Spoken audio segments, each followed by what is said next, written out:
What's going on, everyone, and welcome to the Pathway to Purpose. My name is Sidney Young, and in this podcast, we're going to talk about the process to get to the purpose God has for your life. We'll speak with well-known influencers in our community and also everyday people that are just as influential, but we might not notice it. I want this conversation to be relatable for every listener with the understanding that Jesus does have a purpose for your life. I'm in a place right now where I want to be a sponge for information, and I want you to go on this journey with me so that we can grow together and walk in the promises of God.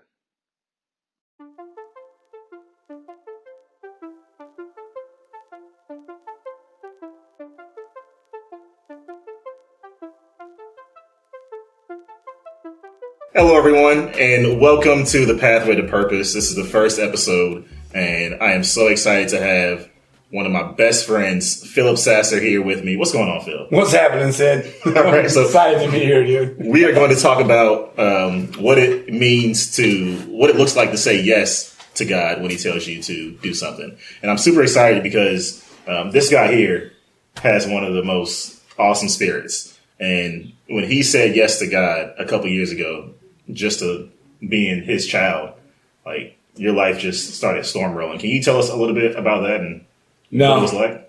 Okay, I would like for you to, if you don't mind.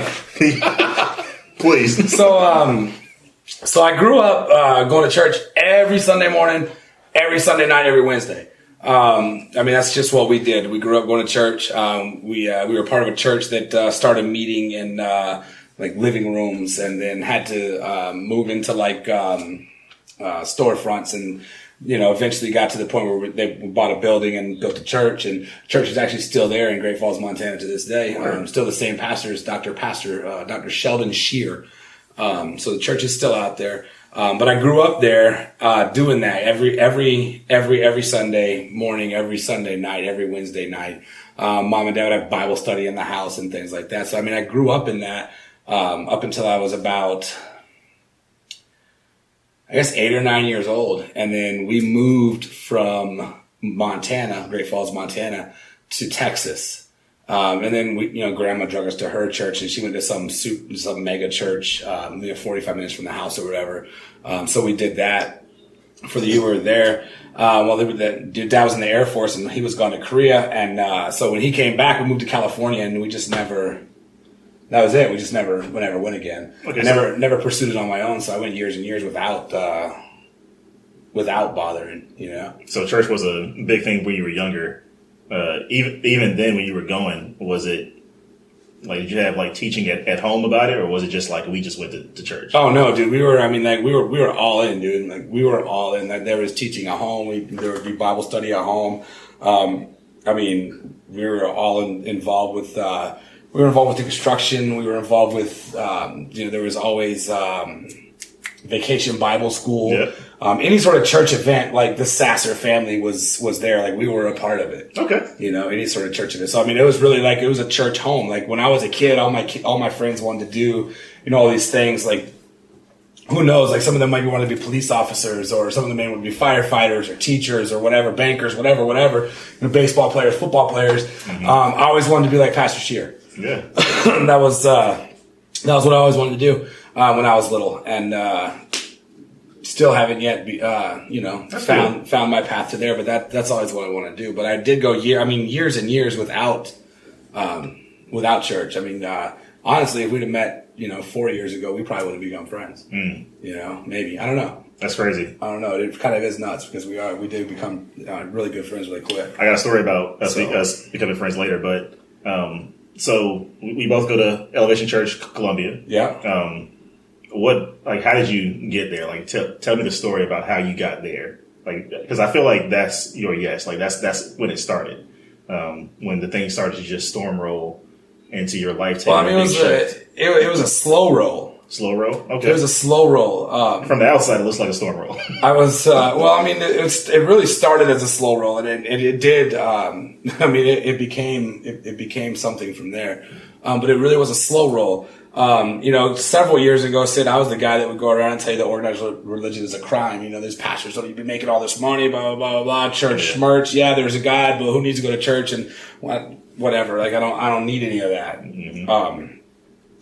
But I had a really good job, or thought I had a really good job, and I was making a good salary. I was working for a good company, and I didn't think I was going to have to look for a job again or whatever have you. And so I had my job down pat to a science. I was the best that there is at doing it, and you probably could even, 2.5 years later, put me back against there now, and I'm probably, I've still got it, and there's nobody that's going to do it better than I did it. But I would sit there after I got my work done, and I would scroll through Facebook. Because that's what everybody does, right? Or even when your work's not done, you scroll through Facebook. Like, why work when you can do Facebook, right? So I would sit there and I'd be scrolling through Facebook, and this darn pastor just kept popping up all in my news feed.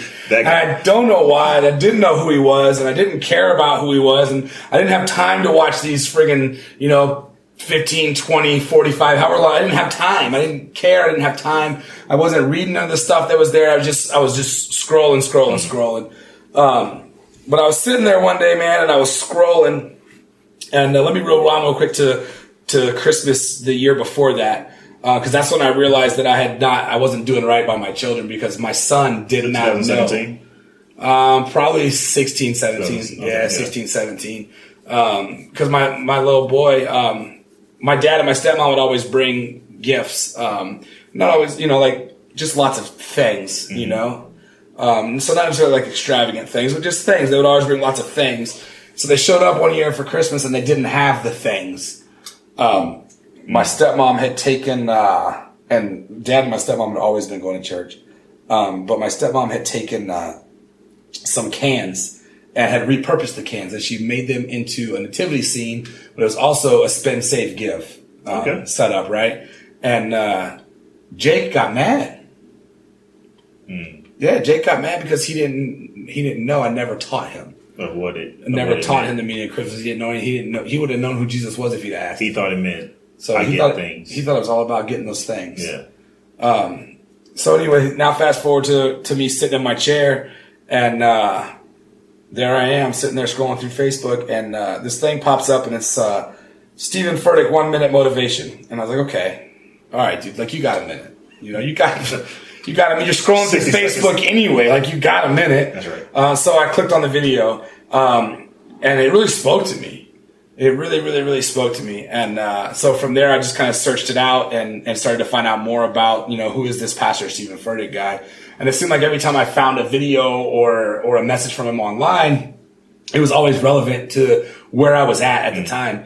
And it just always spoke to me. And so I just started kind of trying to follow him a little bit. So I'd be riding around in the car, and, my radio didn't work, and I didn't have auxiliary. So I'd be riding around the car with my AirPods in, not AirPods. I had earpods. They were still attached, like plugged into my phone, bro. Right. Like it was archaic. Yeah. And I remember that time. So I'd ride around with the earpods plugged in and be listening to Pastor Stephen Furtick everywhere I went. Everywhere. To work, from work, at work. I mean, everywhere I went. And so I was scrolling through Facebook, and I found out that the church was in Ballantyne. And I was like, dude, like Ballantyne is right around the corner, bro. That's just on the other side of Lake Murray. No, it's not. So it was the other Ballantyne, right? That's like 10 minutes away. Yeah, it was the other Ballantyne. Yeah, so I became a little bit disappointed, and then come to find out that it's a multi-site church, and this is something I'd never heard of before. Yeah. But then did a little digging and found the campus in Columbia. Mm-hmm. So I loaded up the boys one day after seeing a video from Taylor Scheidel. It's our campus pastor there. I saw a video from Taylor Scheidel, like a little Facebook ad video, basically. It's like, hey, come on by here, even if it's just for a handshake or a hug. And he went on to say something about how, perfect people and imperfect people or whatever have you. But the thing that really caught me was, even if it's for a handshake or a hug. Yeah.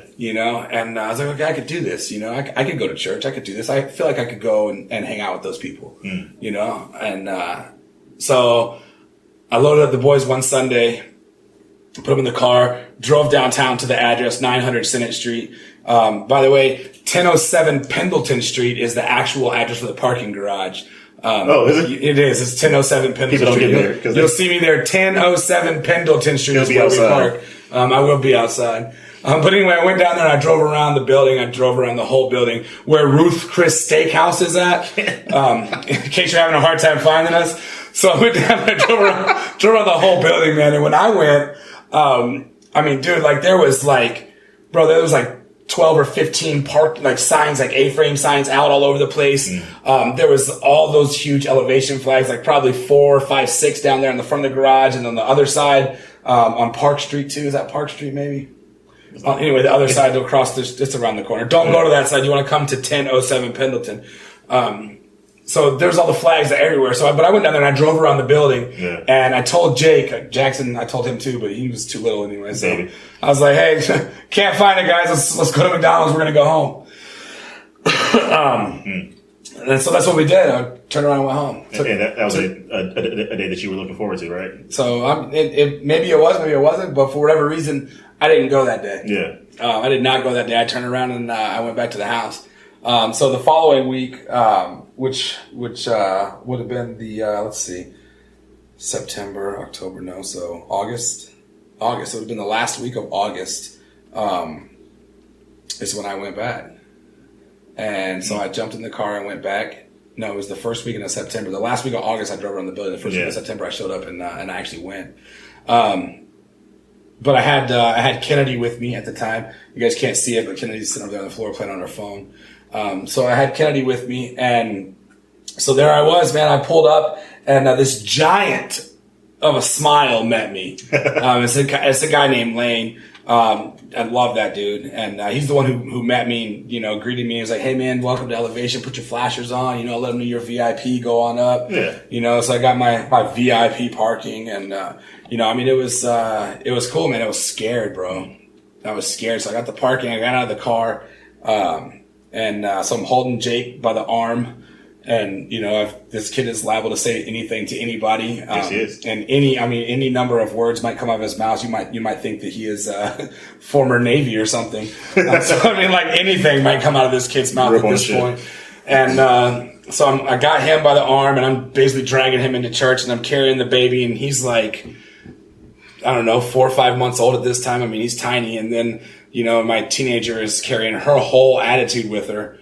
And her whole attitude it was heavy. So she was like dragging her feet and like clunking along behind me. She did not want to be there. Yeah. No, she did not want to be there. That's all right. I got hooked up with this lady, Terry Phillips, and Terry Phillips took me inside and, I lost Terry somewhere in the mix. I come to find out later, actually quite a while later, that she was there the whole time. But as I remember it, and as I think back on it, as I remember it, dude, there was just like people everywhere, bro. Yeah. Just like everywhere. There was hundreds of people, and that's what I see in my head right now is that's what it was. But anyway, so when you go in and you're heading down out of the parking garage into the alumni center, and you got like a little hallway almost where it's like so you're heading down. There's a window, and that window to the doorway. And as I come around and where I could see through that window, I see Taylor Shido. That face that you saw in that video. And that big smile, dude. My favorite part. And he looked right at me. We made dead eye contact amidst that whole sea of people that I was in. Yeah. We made dead eye contact, and he said, "Hey, man, welcome to Elevation. We're glad you're glad you're here." And I beelined right for him. At that point, I didn't see anybody else. That's the only person that I saw. And so I just beelined right for him. And when I got out there to him, he stuck his hand out to me, and I put the baby carrier down and I let go of Jake, and I said, "No way, dude. On Facebook, you said I could get a hug." And when that joker wrapped me up in those arms, man, with that big old smile, he said right to me again, "Man, welcome to Elevation. We're so glad you came." I knew from that point on, like that was it. I was home. Yeah. Yeah. Was that the day that you rededicated your life to That Christ? is the day that I rededicated my life to Christ. Okay, so yeah. Since that day, right? Like, what have you heard God tell you to do that can impact other people? Like, what do you feel like the purpose is? I think the biggest thing, man, is just sharing. Just sharing, bro. Just like sharing. Like, don't be afraid to talk about him. Yeah. Don't be afraid to tell other people about Jesus. Don't be afraid to tell people your story. He gave you that story and that testimony. He gave that to you for a reason. You went to all the places you went through. You did all the things you did. Come on. To get where you are and to be who you are. It's funny, man, because I was talking to a good friend of mine the other night after our e-group, and we were just sitting in the car talking for like an hour. And, it kind of just like banged us both at the same time. It's like, dude, everything up to this point. Yeah. every turn that you made off the path that you were supposed to be on, every time you turned around and went back the other way, everything up to this point has brought us to where we are right this minute having this conversation. That's right. So one of my current favorite songs is from Josh Baldwin. It's called Evidence. And I don't know if I'm allowed to say that or not because Facebook muted my video that had the song in it. So Josh Baldwin, if you ever see this, tell Facebook to unmute my video. Your song should be shared with the entire world, even if I have to share it through my Facebook live stream. Come on. You'll get it back. It's all right. Yeah, dude, it's like, I mean, you can just look back and see just like the evidence is there. Even when I was running and hiding and denying, he was always right there anyway. Yeah. He was always right there guiding my steps and putting me in the places that I needed to be. Yeah, so even when you don't feel like you're on the right path, right? And it's like I feel like this is what I'm supposed to do this, and all these things keep happening. But at the end of that path, there's still Jesus. You're still going in the right spot as long as you listen to what He's telling you to do, right? So what are some things that you do to ensure that you hear his voice? So that's one of my biggest struggles, man, is trying to make sure that I hear His voice and that I'm doing the things that I feel like He's guided me to or has told me to do. So that for me, that's a tough one to answer. Yeah. It really, really is. That's, like I said, that's my biggest struggle is knowing, and that's something I was actually talking with my buddy at the outside of E group the other night, is knowing and being able to say, hey, is this God or is this my gut? And sometimes it is God and it's your gut, and I believe that it's one of those things where if you got a bad feeling about it, then it's probably not, it's probably not Jesus going, hey, go ahead and do that. No. Go ahead, do that. Go ahead. Yeah. So if you have a bad feeling about it, it's probably not Him. But if you have a good feeling about it and you can surround yourself with other people, and not just for affirmation, right? Because just because you surround yourself with people who tell you that you're doing what you should be doing does not mean that you're doing what you should be doing. But at the end of the day, I don't know for sure that we really get to know until it's done. That's right. Right? It's like I was saying, like I can go back and I can see like all the times that He was there that I didn't care that He was there. Come on. You know what I mean? Like I didn't care. I didn't want Him to be there. Yeah. All right. I didn't feel like I needed Him to be there, but I can look back and I can see times back down that path where that's the only thing that makes sense, brother. That's right. When it comes to hearing His voice, like I found that the more that I read, right? You hear people say that a lot. Like just read the Bible, read it, right? But you can't just read it. You have to study it. You have to, because His voice is in there. And I've been reading more. Have you been reading more? I know that you read. Like you got scripture to just lay on people. Like what is do you have a certain strategy for it, or do you just go straight in? No, and that's something that I don't claim that for myself. Right? I don't claim that for myself. I don't claim to know the Bible. Yeah. I guess that you're really kind of thinking about it. Like I do know. Yeah. I do know some good. But like spitting off verses. But like I'm First Titus 1 verse 19. What? Is there even a First Titus? There's not, I don't think. I think there's only one book of Titus. And I don't even know if the chapter 1 has 19 verses. You know what I mean? Like I don't know. Yeah. So I hear what you're saying, and I hear that a lot too, is that if you really want to hear His voice, then you need to seek His face. And I think a great way to seek His face is through the Word. But I don't want to say that, I'm not going to say don't read your Bible, right? But I think that I really seek His face and His guidance more, through just prayer, just talking to Him and just talking to Him like I'm sitting here talking to you, I know people that, hands and knees praying, nonstop and all the time. And I know a lot of people that do that. I don't. Yeah. I don't. I just talk to Him. I just talk to him like I'm sitting here talking to you, and I just do it a lot. Is there anything recently that you felt like he told you to do that you went ahead and made that decision to do it, then you saw something amazing happen and affected somebody else, or just affected your life, or something big, something small? Could have been calling somebody on the phone, or stopping by to, like God told me to go to Kroger, and because I went, I saw this person. Anything like that? Probably a lot of things. Probably a lot of things like that. It's so. I mean, where I'm at now with my job, right? Like I'm in car sales, and it's something that I've always wanted to do. Yeah. And I feel like that. And if you know me, I guess I'm pretty good at talking to people. I don't know. But it's something I always wanted to do, and it was something I was always afraid to do. Mm. And when I lost my last job, and I came home one day, and my wife was like, "Hey, why don't you go sell cars?" And I'm pretty sure that was a God thing. Yeah. Yeah. You said yes. Yeah, I mean, I said yes to that. I said, "Yeah, let's do it." And it's been a real blessing. I met some really great people. Because you don't hold your tongue when you talk to people. You still talk. No. I sell cars. I sell Jesus. Yeah. I mean, I don't really sell Jesus, but that's what I talk about Jesus more than I talk about anything. Yeah. I can tell you about all the options and features and specialty safety stuff that's all packed into all the Toyota. I can tell you all about that. I know all about it. But more often than not, the discussion, the conversation turns to faith. Yeah. And so that's actually there's one customer. Him and his girl, they bought a 2020 Corolla, wound up moving away to Tennessee. Then found out they were having a baby. Then boom, went and got married, and So I text them every once in a while, and just it's just stupid, but just in all caps, race car, baby. And I know that when he sees that, I know when he sees it, it's a huge smile on his face. Yeah. I know it's a huge smile on his face whenever he sees that.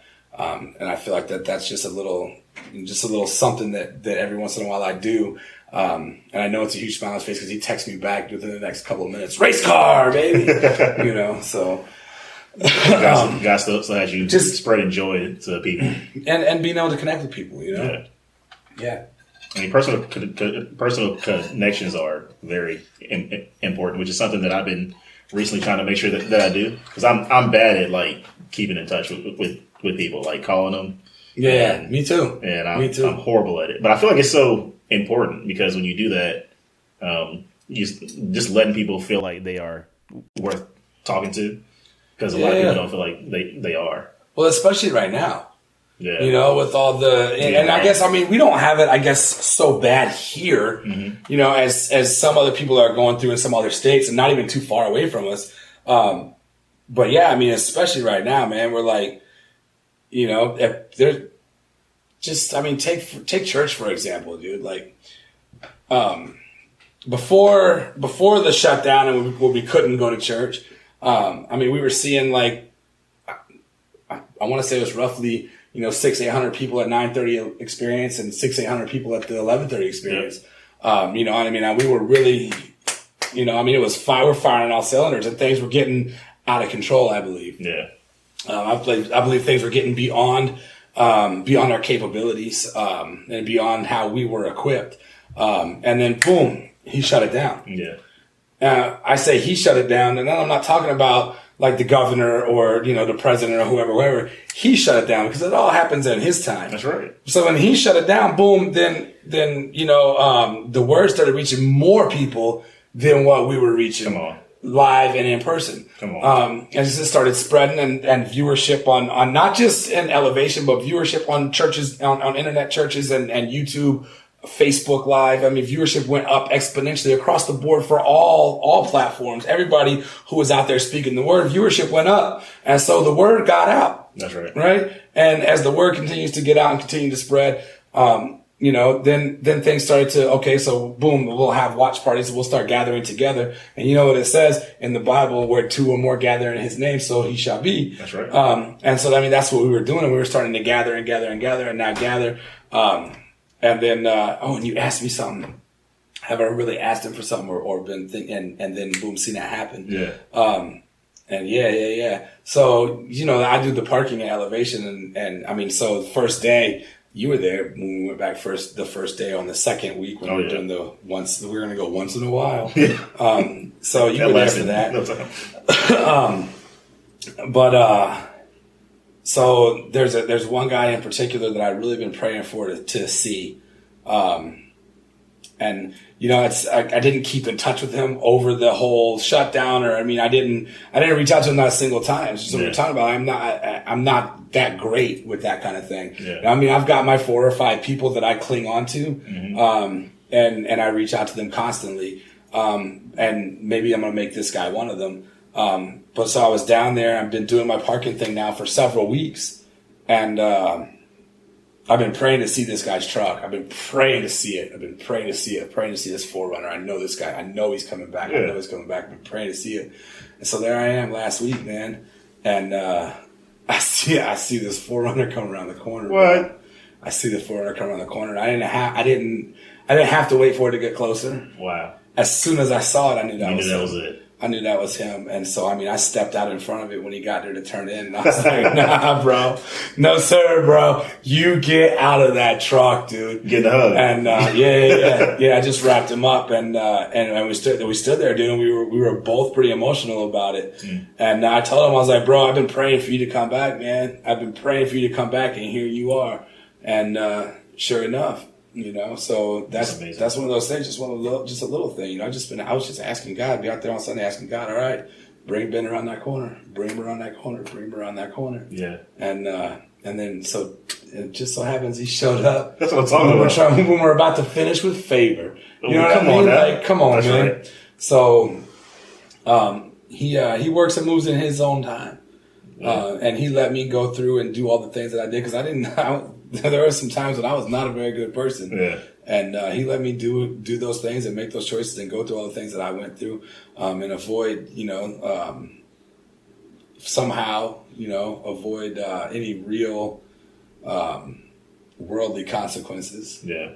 Cause I'm not gonna start confessing, but there's some things that I probably should have seen the inside of a jail cell for more than once.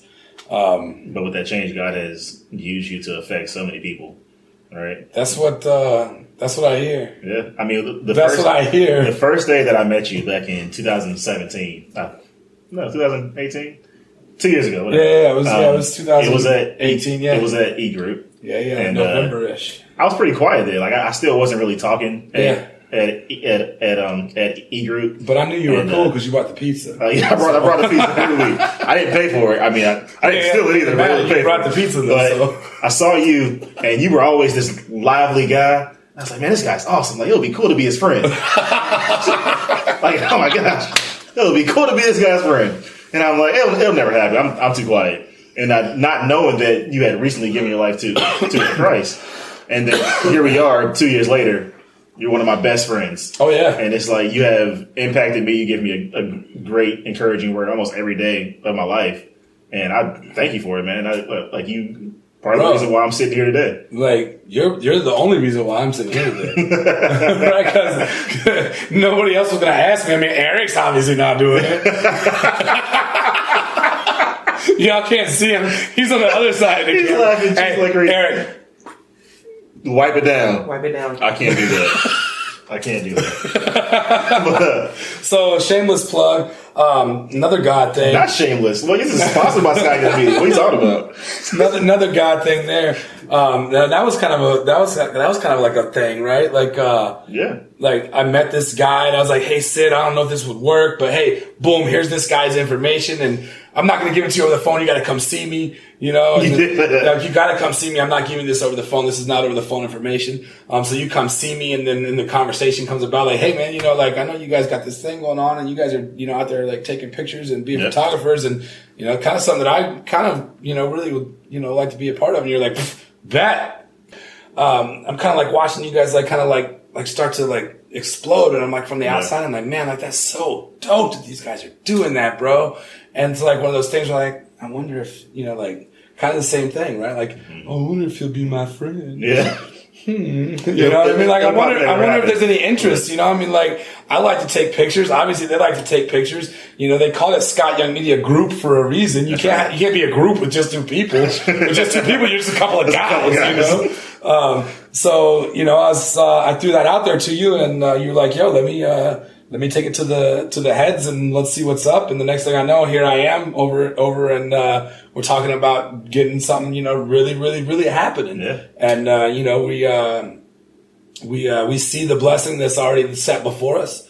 And I believe that we all know and we all move in faith that there is a blessing that has been set before us. He already has a plan. He already knows where we're going. Man. And all we got to do is walk together in faith. And if we just all link up in faith walk in that same direction, there's nothing. That's right. There's nothing that he won't do for us. Come on now. Because if he's ever done it for anybody, preach. And I'm going to tell you, I know some people that he probably should have never done it for. You know what I'm saying? Like, I know some people. Give you multiple reasons. I know some people he probably should have never done it for, but if he's ever done it for anybody, there's no reason why he won't do it for me, you, Eric. There's no reason why he won't do it for us. And so I'm just so very blessed that you guys welcome me in like you did with open arms. And I mean, you guys lie to me and tell me that I take good pictures. And I mean, that's fine. That's fine because, you know, you call it encouragement. But every picture was good after you edit it, you know. All right, so now back to Pathway. I think that is a great place to end it. Thank you, Phil, for being on the first podcast. I knew he had to be first. But yeah, got some good conversation about, you know. Yeah. I think we should do it again. We should do it again. I think we should definitely. Season two. Yeah. Maybe a different question. Maybe the same question. It's all gonna be the same answer. Another time that you say yes. Jesus. It always back to Jesus. Always back to Jesus. Thank you all for tuning in. My name's Sidney Young. We'll see you on episode 2. I want to thank all of you for listening to the Pathway to Purpose podcast. I hope you heard something that helps you grow and something that you can pass on to someone else. Stay tuned for the next episode and check out the Pathway to Purpose Instagram and Facebook to see inspirational quotes to help you on your journey. Don't forget to subscribe to the Pathway to Purpose Patreon for exclusive behind-the-scenes content also. I want to thank my whole team at Scott Young Media Group for making this podcast possible. Be blessed, everyone.